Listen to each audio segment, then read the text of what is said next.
कहानी की शुरुआत में हमें एक लैब का सीन दिखाया जाता है जहां एक एनिमल रेस्क्यू टीम कुछ चिंपैंजी को रेस्क्यू करने के लिए आई होती है, क्योंकि उस लैब में चिंपैंजी पर कुछ एक्सपेरिमेंट किए जा रहे थे। इसी दौरान उन्हें वहां एक डॉक्टर मिलता है जो उन्हें देखकर भागने लगता है, लेकिन ये लोग किसी तरह उसे पकड़ लेते हैं और उससे इस लैब के बारे में पूछने लगते हैं। तब वो इन्हें बताता है कि लैब में चिंपैंजी की बॉडी पर कुछ एक्सपेरिमेंट किए जा रहे हैं। हमने एक वायरस को इनकी बॉडी में इंजेक्ट किया है, जिसकी वजह से यह बहुत ज्यादा एग्रेसिव हो गए हैं। लेकिन अब रेस्क्यू टीम का कैप्टन उन चिंपैंजी को पिंजरे से आजाद करने के लिए कहता है, लेकिन डॉक्टर उसे मना करता है क्योंकि सभी चिंपैंजी एक खतरनाक वायरस से इन्फेक्टेड हैं। लेकिन कोई भी डॉक्टर की बात नहीं सुनता और उस टीम की एक लड़की जैसे ही चिंपैंजी को आजाद करती है तो वह उस लड़की पर अटैक कर देता है, जिस वजह से वो भी इन्फेक्टेड हो जाती है और एक खतरनाक ज़ॉम्बी में बदल जाती है। अब डॉक्टर कैप्टन से उस लड़की को मारने के लिए कहता है, लेकिन इससे पहले कि डॉक्टर उसे मार पाता वह डॉक्टर पर भी अटैक कर देती है और वहाँ मौजूद सभी लोगों को एक एक करके मार देती है।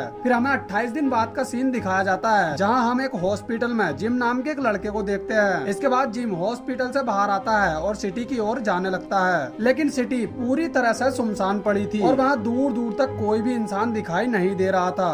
अब इस बात से जिम बहुत ज्यादा हैरान हो जाता है। खैर इसके बाद वो एक चर्च में पहुंच जाता है जहां उसे बहुत सारे लोगों की डेड बॉडीज दिखाई देती हैं। इसी दौरान हम उस चर्च के फादर को देखते हैं जो कि एक खतरनाक ज़ॉम्बी में बदल गया था और वह जिम पर अटैक करने की कोशिश करता है, लेकिन जिम उससे अपनी जान बचाता है और वहां से भागने लगता है। इसी दौरान कुछ और ज़ॉम्बी भी उसका पीछा करने लगते हैं। तभी वहाँ जिम की जान बचाने के लिए एक आदमी आ जाता है जिसके साथ एक लड़की भी होती है और वह ब्लास्ट करके उनके पीछे आने वाले सभी ज़ॉम्बी को मार देता है और जिम की जान बचा लेता है। इसके बाद वह जिम को एक सेफ जगह पर लेकर आ जाते हैं और दोनों जिम को अपना अपना नाम बताते हैं। उनमें से लड़के का नाम मार्क और लड़की का नाम सेलिना होता है। तब जिम भी उन्हें अपना नाम बताता है और कहता है कि मैं एक कोरियर बॉय का काम किया करता था, लेकिन एक दिन कार से मेरा एक्सीडेंट हो गया था और तब से ही मैं हॉस्पिटल में एडमिट था और आज ही के दिन मुझे होश आया था, लेकिन पता नहीं वो लोग कौन थे जो मेरे पीछे पड़े थे। तब मार्क उससे बताता है कि वह सभी लोग ज़ॉम्बी थे और इसीलिए वह तुम्हारा पीछा कर रहे थे।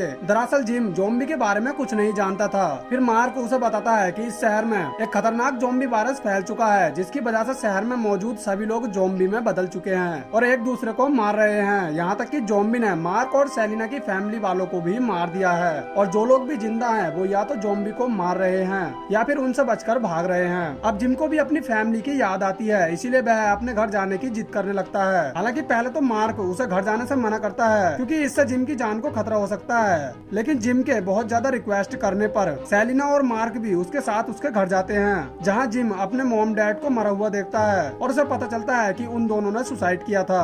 ये देख जिम को बहुत ज्यादा दुख होता है। खैर इसके बाद ये लोग रात बिताने के लिए जिम के घर पर ही रुकते हैं और जिम अपने मॉम डैड को याद करने लगता है। तभी तो ज़ॉम्बी खिड़की से अंदर आकर जिम पर अटैक करने लगते हैं, लेकिन मार्क और सेलिना किसी तरह उन ज़ॉम्बी को मार देते हैं। लेकिन इस बीच मार्क भी इन्फेक्टेड हो गया था, इसलिए सेलिना उसे मार देती है क्योंकि मार्क भी एक ज़ॉम्बी बनने वाला था।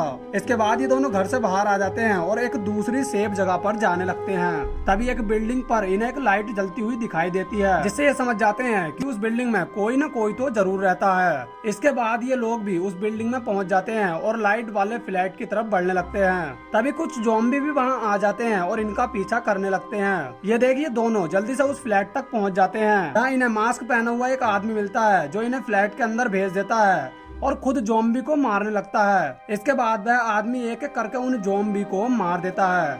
इसके बाद हमें पता चलता है कि उस आदमी का नाम फ्रैंक है और वह अपनी बेटी हैना के साथ उस बिल्डिंग में रह रहा है। अब इन सब के बीच अच्छी दोस्ती हो जाती है और सब लोग साथ मिलकर रहने का डिसाइड करते हैं। फिर अगले दिन फ्रैंक इन्हें रेडियो पर एक रिकॉर्डेड ऑडियो सुनाता है जो कि आर्मी के द्वारा भेजा गया था। उसमें बताया जाता है कि शहर में जितने भी लोग जिंदा हैं वह जल्द से जल्द उनके पास पहुंच जाएं, क्योंकि उनके पास बहुत सारे हथियार हैं और वह लोगों को ज़ॉम्बी से बचा सकते हैं और उन्हें ज़ॉम्बी वायरस का इलाज भी मिल चुका है। लेकिन यह एक रिकॉर्डेड ऑडियो थी और इस बात में कितनी सच्चाई है इनमें से कोई भी इसके बारे में नहीं जानता है। लेकिन फिर भी फ्रैंक इन सभी लोगों को साथ लेकर आर्मी के पास मैनचेस्टर की तरफ जाने लगता है, लेकिन वह जगह इनसे बहुत ज्यादा दूर थी, इसीलिए फ्रैंक शॉर्टकट के रास्ते से जाने लगता है। लेकिन रास्ता खराब होने की वजह से इनकी कार का टायर फट जाता है और ये सब लोग कार से नीचे उतरकर टायर को चेंज करने लगते हैं। इसी दौरान वहाँ बहुत सारे ज़ॉम्बी इनकी तरफ आने लगते हैं, लेकिन ये लोग जल्दी से कार के टायर को चेंज कर देते हैं और किसी तरह ज़ॉम्बी से बचकर निकल जाते हैं। इसके बाद ये सभी लोग एक स्टोर में जाते हैं और वहाँ से बहुत सारा खाने पीने का सामान इकट्ठा करते हैं। खैर इसके बाद ये लोग आर्मी वाली जगह पर पहुँच जाते हैं, लेकिन इन्हें वहाँ कोई भी दिखाई नहीं देता और सेलिना को यहाँ कुछ गड़बड़ लगती है, इसीलिए वह फ्रैंक से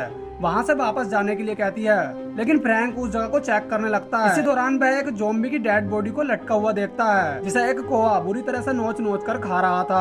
तभी उस डेड बॉडी के खून की एक बूंद फ्रैंक की आंख में गिर जाती है और वह भी ज़ॉम्बी में बदलने लगता है। इसीलिए वह अपनी बेटी को सेलिना और जिम के साथ वहाँ से भागने के लिए कहता है। लेकिन जब सेलिना को पता चलता है कि फ्रैंक इन्फेक्टेड हो गया है, तब वह जिम से फ्रैंक को मारने के लिए कहती है। लेकिन इससे पहले कि जिम उसे मार पाता, तभी एक छुपा हुआ आर्मी सोल्जर फ्रैंक को शूट करके मार देता है। इसके बाद आर्मी सोल्जर इन तीनों को एक सेफ जगह पर अपने मेजर के पास ले जाने लगते हैं। वहां पहुंचने के बाद मेजर इन्हें बताता है कि ये लोग यहाँ बिल्कुल सेफ हैं, क्योंकि उन्होंने ज़ॉम्बी को मारने की पूरी तैयारी कर रखी है। उन्होंने इस जगह पर माइंस बिछाई हैं, लेकिन उन्हें अभी तक ज़ॉम्बी वायरस का इलाज नहीं मिला था, जबकि रिकॉर्डेड ऑडियो में उन्होंने रिकॉर्ड किया था कि उन्हें ज़ॉम्बी वायरस का इलाज मिल गया है। खैर इसके बाद मेजर जिम को एक ज़ॉम्बी दिखाता है, जिसे उसने चैन में बांध कर रखा हुआ था। दरअसल वह आदमी ज़ॉम्बी बनने से पहले एक आर्मी ऑफिसर था। मेजर ने उसे इसीलिए बांध कर रखा होता है ताकि वह जान सके कि ज़ॉम्बी कितने दिनों तक जिंदा रह सकते हैं। इसके बाद रात को ये लोग डिनर करते हैं। तभी माइन की तरफ से कुछ ज़ॉम्बी इनकी तरफ आने लगते हैं और ब्लास्ट की आवाज सुनकर ये लोग ज़ॉम्बी को मारने के लिए जाते हैं और एक एक करके उन सभी ज़ॉम्बी को मार देते हैं। आते वक्त एक सोल्जर सेलिना के साथ बदतमीजी करने लगता है, इसलिए जिम उसे मारने लगता है। लेकिन तभी वहाँ पर मेजर आ जाता है और उन सभी सोल्जर को बाहर भेज देता है और जिम को अपने साथ लेकर जाता है। फिर मेजर जिम को बताता है कि कुछ टाइम पहले मेरे सभी सोल्जर को लगा था कि सब कुछ खत्म हो चुका है और इनके लिए इस दुनिया में कोई भी लेडी नहीं बची है, इसलिए इन सब ने सुसाइड करने का डिसाइड किया था।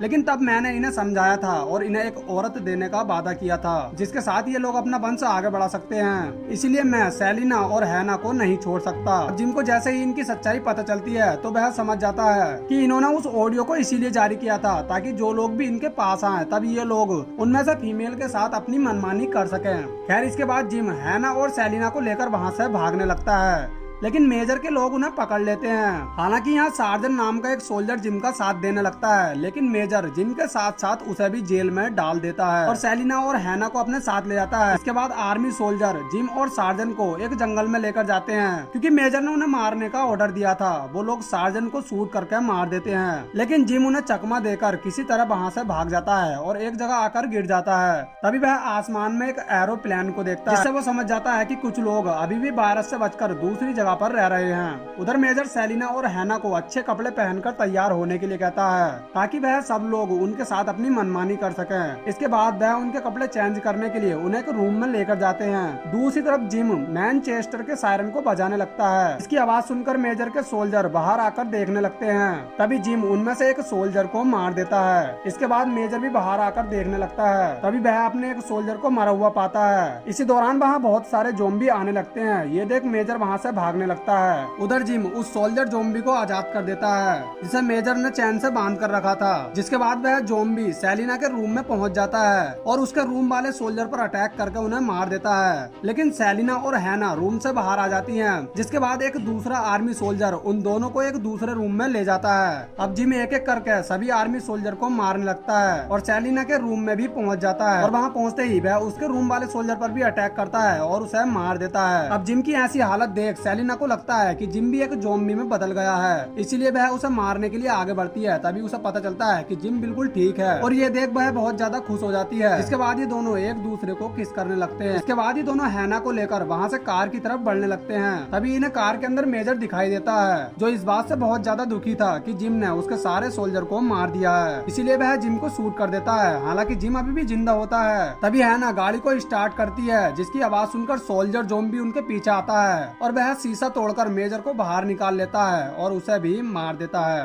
फिर हैना जल्दी से कार को जिम के पास लेकर जाती है, जिसके बाद वह दोनों जिम को जल्दी से कार में बैठाते हैं और उसे लेकर वहाँ से जाने लगते हैं। लेकिन मेन गेट जंजीरों से लॉक था, इसीलिए हैना कार से उस गेट को तोड़ने की कोशिश करती है। फिर सीन कट होता है और हमें 28 दिन बाद का सीन दिखाया जाता है और हमें पता चलता है कि इन्होंने किसी तरह जिम को बचा लिया था और अभी ये सब एक सेफ जगह पर रह रहे हैं। तभी इन्हें एक फाइटर जेट की आवाज आती है। इसके बाद यह जल्दी से वहाँ एक हेलो का साइन बना देते हैं और वहाँ से गुजरने वाला फाइटर जेट इन्हें देख लेता है और वह बहुत जल्द इन्हें रेस्क्यू करने आने वाला है। और इस बात से ये तीनों भी बहुत ज्यादा